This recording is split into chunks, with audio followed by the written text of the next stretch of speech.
Hello, it's Monday, October 9th, and welcome to episode 259 of Fault Lines, the National Security Institute's podcast that gets you quickly up to speed 3 times a week on the national security and foreign policy debates shaking up America. I'm NSI Senior Fellow Morgan Vina, and I'm joined here today by NSI Senior Fellows Lester Munson and not one, but two guest hosts, Andrew Borene and Martha Miller. We're thrilled to have you on today's podcast.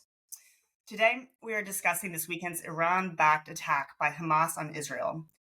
On Saturday, October 7th, terrorists launched a land, air, and sea assault, killing more Jews in any single day since the Holocaust. Hundreds are dead, thousands are wounded, and dozens have been taken hostage, including Americans. Hezbollah has also fired rockets from Lebanon into Israel, in a concerning sign that Israel will have to fight a war on two fronts. Prime Minister Benjamin Netanyahu has declared a state of war, and Israel has launched Operation of Swords of Iron.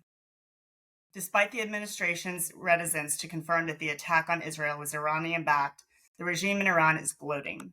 This, I'll note, is only a month after the Biden administration released billions in funding for Iran, including $6 billion in a U.S. hostage exchange. In response to Hamas's attack, President Biden released a statement declaring that he is ready to offer all appropriate means of support to Israel and that Israel has the right to defend itself. Warships and fighter jets have been sent to the region, and Secretary of Defense Lloyd Austin announced yesterday that the United States will be rapidly providing the IDF with additional equipment and resources, including munitions. Les, the first question is going to go to you. The backlash against the Biden administration's approach to the region, and Iran in particular, has been swift and it's been fierce. Has President Biden's desperation to make a deal with Iran, specifically with respect to its nuclear program, given Iran the confidence to carry out this attack and disrupt the prospects for Arab states normalizing relations with Israel? Yes. But first, let me emphasize that I think the administration is saying all the right stuff right now and taking all the right steps, and that should get broad bipartisan support as much as possible. This is a crisis, and it's important that both Congress and the White House kind of demonstrate that they're supporting the state of Israel during this conflict. I do think in the longer run, it is totally fair to harshly examine the Biden administration's approach to the Middle East, which is based on what I think is a phantasmal idea that Iranian behavior can be normalized through a nuclear deal. Their pursuit of this and of this nuclear deal of reviving the Obama JCPOA and providing Iran with up to $50 billion in sanctions relief over the last 2.5 years, I think is a tragic mistake. But I do want to give the administration credit for, in the last couple of days, its response has been spot on.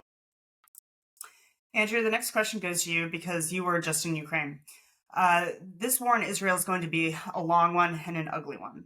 Lawmakers, both Republican and Democrat, on Capitol Hill, with the exception with a rare few, and I think we know who they are, have demonstrated and issued statements in support of Israel. What Israel really needs, though, are Tamar interceptors, PGMs, and the like.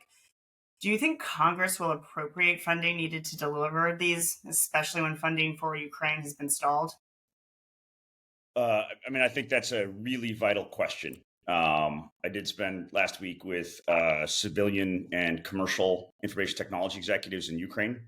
And this is obviously the news this week just hammers the fact that America can no longer be isolationist. And the hangups on Capitol Hill with internal turmoil really do put at risk our strongest, most staunch allies in democracy on the front lines against, in one case, a Russian oligarch-led authoritarian regime that is violating sovereign laws and disrespecting human rights and committing war crimes in Ukraine.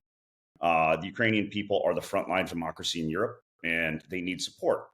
Now, after this weekend's events, which is after 20 plus years of observing irregular warfare and terrorism, I do staunchly believe this is the most unprecedented combined assault. It brought together air, both manned and unmanned, rockets, maritime attack, ground assault, on a level of operational security against the gold standard for counterterrorism, surveillance, monitoring, sophisticated human intelligence and signals intelligence. And our hearts are breaking for the Israeli people right now. There is no possible defense for the actions of Hamas. And if it does lead to a very, I would say, I hope it's not, but if it leads to a conclusion that Iran or the Quds Force or Iranian Republican Guard Corps leadership was supporting this and providing, whether it's technology, planning, offsite logistics, etc., there is a real risk of a massive regional conflagration. And so I would just like to, for the podcast listeners, right now is not a time for finger pointing. It's not a time for partisanship in America. It's a time to rally behind our allies in Israel, just as we need to sustain our support for our allies on the ground in Ukraine. These are the frontline forces of democracy, and unfortunately, it is under attack globally, and America can't sit still on the sideline. So, Martha, tell me, what do you think this means for the region? The United States has been heavily involved in negotiations with Saudi Arabia and Israel in their efforts to normalize. Resolving issues around the Palestinian territories were part of this. Where did normalization efforts go from here? Well, I think that's a $1 million question, and I don't know if that I have an answer for that. I think the timing of this attack certainly coincides with the pause and the normalization of relations between the Saudis and Israelis.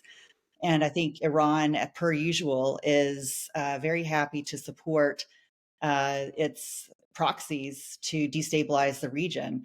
So this has certainly cast a shadow on the progress that the between Saudi Arabia and Israel, and certainly if Hezbollah launches attacks from the north, I think that this could play out in many different ways that are hard to predict.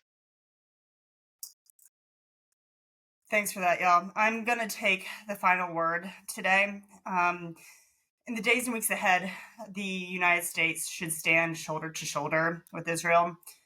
This includes providing security assistance, Iron Dome interceptors, precision-guided munitions, spare parts, and intelligence support. These are all needed. The United States needs to underscore the legality of Israel's operations, proceed with Israeli-Saudi negotiations, and disarm, defund, and isolate Iran. To those whose loved ones in Israel are missing, I am praying for their safe return. And to those who have lost loved ones, may their memory be a blessing. That's a wrap.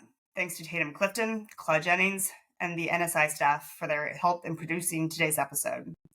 Join us again on Wednesday, October 11th, for another episode of Fault Lines, the National Security Institute's podcast that gets you smart fast on the national security and foreign policy debates shaking up America. Fault Lines is now on YouTube, so check out our channel for a video of today's episode. If you like what you heard, be sure to rate, review, and subscribe.